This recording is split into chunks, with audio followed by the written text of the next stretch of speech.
예수님이 안식일에 회당에서 가르치시는데 갑자기 한 사람이 큰 소리를 지르면서 소란을 피우는 것입니다. 바로 귀신 들린 사람이었습니다. 예수님은 조금 더 놀라거나 당황하는 기색이 없이 바로 그 앞에서 귀신을 내쫓으셨습니다. 하나님은 이 기적 사건을 통해서 우리에게 두 가지 사실을 깨닫게 하시기를 원하십니다. 첫째는 예수님은 참된 메시아시다라는 사실입니다. 예수님이 오시기 전까지는 사탄 마귀가 사망 권세를 손에 쥐고 모든 인류를 괴롭혔습니다. 그러나 예수님이 사망 권세를 깨트리시고 사망의 두려움에 떨고 있는 사람들을 해방시켜 주신 것입니다. 두 번째, 이 기적 사건을 통해서 깨닫기를 원하시는 것은 예수님의 말씀에는 권위가 있다는 것입니다. 귀신 들린 사람들을 그의 말씀으로 온전케 해 주셨습니다. 오직 말씀에 신적 권위가 있는 하나님의 아들만이 나타내실 수 있는 기적이었던 것입니다.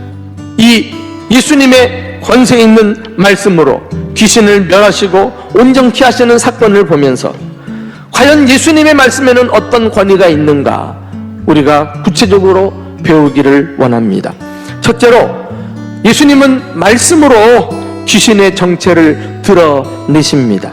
말씀을 전하시고 있는 순간에 귀신은 정체를 감추고 숨어 있을 수 없었습니다. 말씀을 전할 때 크게 소리를 지르지 않고는 못 베겼던 것입니다.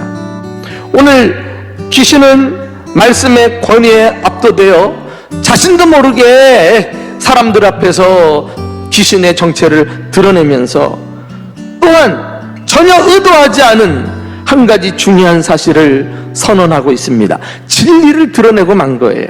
어떤 진리입니까?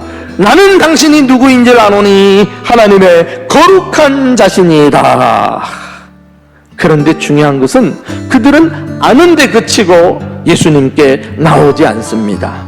여러분, 이 사실 앞에 우리가 한 가지 신앙생활하면서 깨달아야 할 것은 우리 또한 사탄 마귀처럼 많이 알지만 참으로 주님을 사랑하지 않는다면 그건 쓸데없는 지식이에요.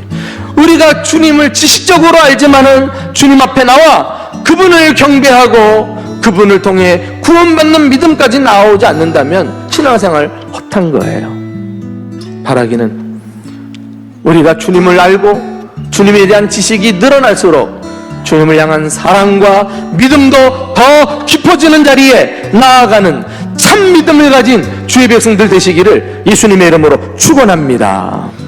두 번째, 예수님은 말씀으로 귀신을 꾸짖으셨다는 거예요. 다른 복음서에 보면은 예수님은 바람과 바다를 꾸짖어 잠잠하게 하셨다 그랬거든요. 이것을 보면 주님은 자연 세계의 주권을 가지고 다스리시는 분이세요. 그러나 보이지 않는 영적 세계, 소위 영계에서도 주님은 주권을 발휘하셔가지고 사탄 마귀를 호령하고 꾸짖고 명령하는 권세 있는 분인 줄로 믿습니다. 이것을 보면은 예수님은 사탄 마귀를 대하는 방법을 이미 잘 알고 있었던 것 같습니다. 예수님은 사탄 마귀와 대적할 때 시간을 끌지 않았어요. 그리고 그와 협상한다던가 그를 설득한다던가 이렇게 그와 오랜 시간 끌지 않았어요. 한마디로 그냥 잠잠하라, 그리고 그 사람에게서 나오라, 그렇게 하심으로써 마귀를 물리친 것을 볼 수가 있습니다. 여러분, 우리가 마귀와 대적하여 싸울 때 일부의 가치가 없어요. 단호해서 처음부터 싹을 싹둑 잘라버리지 않으면 끌려간다니까. 얼마나 강교하고 미혹하는 놈인지 다 넘어가고 말아요. 자, 이렇게 예수님은 꾸짖고 명령하심으로 어떤 결과를 나타냈을까요? 세 번째 대지로 넘어가면 예수님은 말씀으로 결국 귀신을 쫓아내셨다는 것입니다. 결국 귀신조차도 천지만물을 창조하시고 다스리시는 하나님의 거룩한 아들의 명령을 거역하지 못하고 순종하면서 쫓겨나가게 된 것입니다. 이것은 우리 자신도 예수님의 방법을 따라서 사탄을 이길 수 있는 비결을 가르쳐 주었다고 말할 수 있습니다.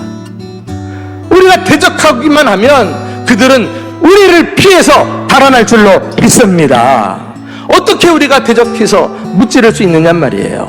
예수님의 권세 있는 말씀으로.